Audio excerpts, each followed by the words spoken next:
Okay, we are replacing the accumulator, the AC. I already pulled out the hardline gear that goes in. It tucks down, actually goes this way, down in to there, plugs into that hole there. Something's leaking. I replaced it. I redid the system about 5 years ago. An O-ring or something has failed.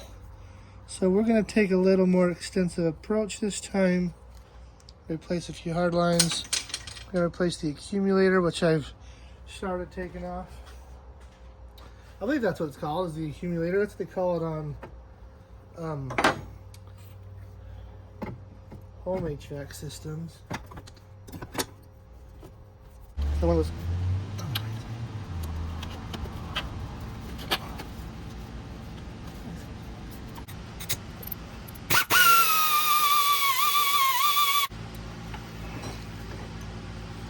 We'll have to take this off and put it on the new line. This is the other connection to the line that goes up to the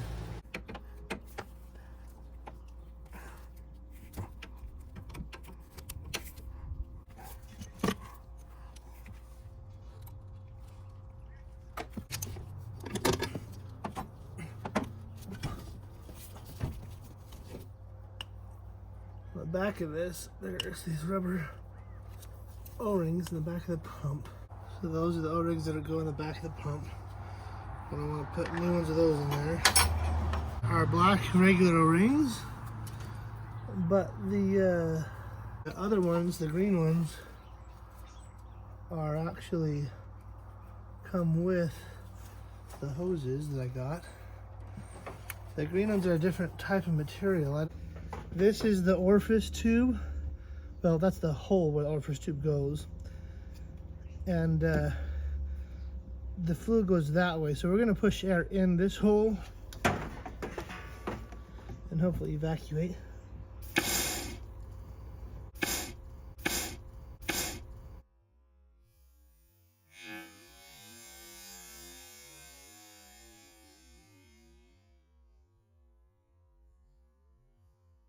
Holy crap.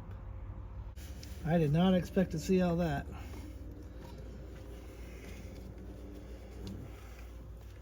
Get all that out of there.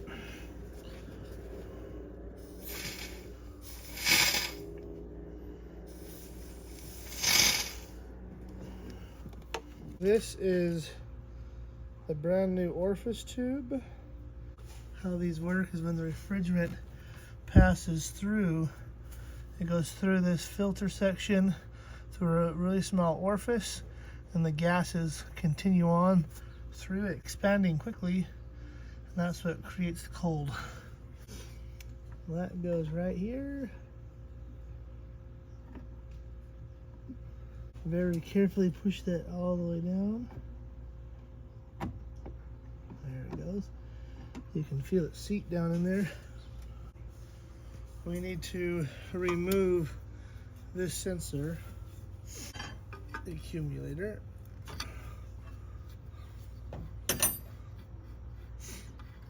We have the new accumulator. I'm going to clean this out there with some carburetor cleaner. Make sure there's no debris in there. Looks cleaner. This sensor can be replaced. Oh, good thing. I just dropped it. The sensor can be replaced. You can see how in the center it's got a little button that pushes the check valve on here, and then the O-ring here that seals it. So this could be replaced for the system operational. These do have a rubber boot that they use to seal it. So we're going to use our pick and very gently remove that and drop it into the engine compartment. Very carefully remove this O-ring here. We're going to find a match. It should fit snug and tight.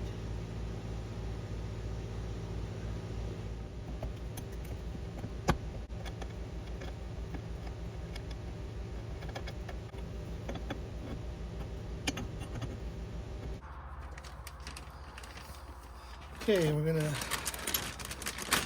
put this guy on.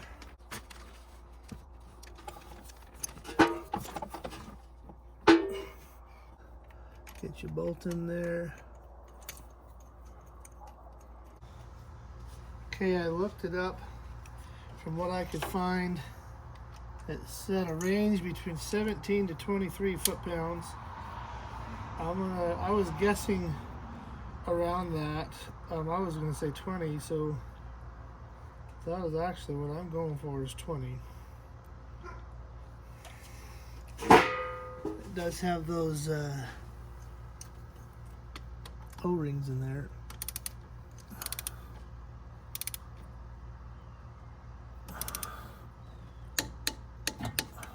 We do need to put the sensor on there. We'll do that in a minute. Let me grab the old one off.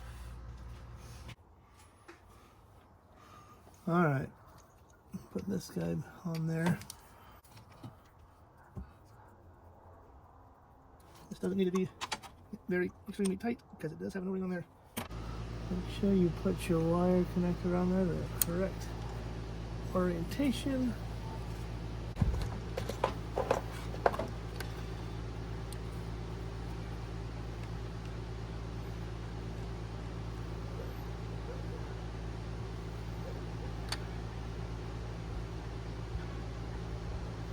Match them up.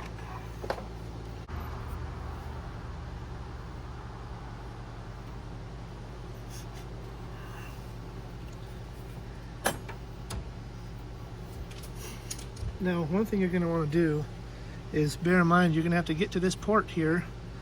That was one of the things that failed on my system. That port got broken. So when you tighten this up, keep that the hose is flexible, so you can keep that pointed straight up so you can get to it. So I'm going to use this wrench here and just clock that and hold that where I want. This guy, we're just going to thread that nut on there. So when you tighten these, you want to tighten against each other, not against the vehicle, if that makes sense. I'm going to grab these, pinch them together, holding this one as stationary as I can, and forcing the front one towards myself. Bear in mind when tightening these that this line is aluminum and that it's flexible. Try not to bend it. Drop this line into its holders. This hose was also in there. There is an O-ring already on here. Let's tighten this on there though. Now we want something to pry against. There's nothing in there, so I'm gonna grab that nipple. Okay, now we have to get in there and do this other line. So this has got a little O-ring hanging out with it. This one just kind of goes underneath a bunch of stuff. I can't remember what all it has to go underneath. It's got to go underneath that big one down there. Pay attention when you pull it out. I didn't. Now this line is not really lining up properly. You can see that this goes in there, and that's way off. I'm assuming this probably got bent in the shipping, so we're going to be extra gentle on this. And it looks like it just, I kind of wondered when I opened the package, the people that shipped it had it just in a bag. It didn't have in a box or anything. So I actually was a little bit concerned about it being bent to begin with. But it's just soft aluminum tubing. And it's unwise to bend it because you can kink it. Alright, that lined up pretty good on this side. So with these, you're going to want to hold the male part stationary and rotate the nut, because the nut will push the O-ring up against the male piece, or the female nut. Most females are nuts these days. I haven't met so many that aren't. But hey, that could just be me. Probably not the best guy to take relationship advice from. It did take me almost 3 years to get divorced. But that wasn't my fault. It's just the way it rolled. But everyone blames me for it. Apparently I'm some crazy guy. Again, you don't need to make these super tight. I'm pushing this one up against the radiator to hold it in place. That's probably tighter than it needs to be, honestly. Position that over there and shove it in. I don't know if you heard that click or not. Once that is on, this piece goes on like that to help lock it in place. So there we have it. The system is all put back together. Now we just need to vacuum down the system and test for leaks, which we will do in another video. So thanks for watching, and we'll see you on the next one.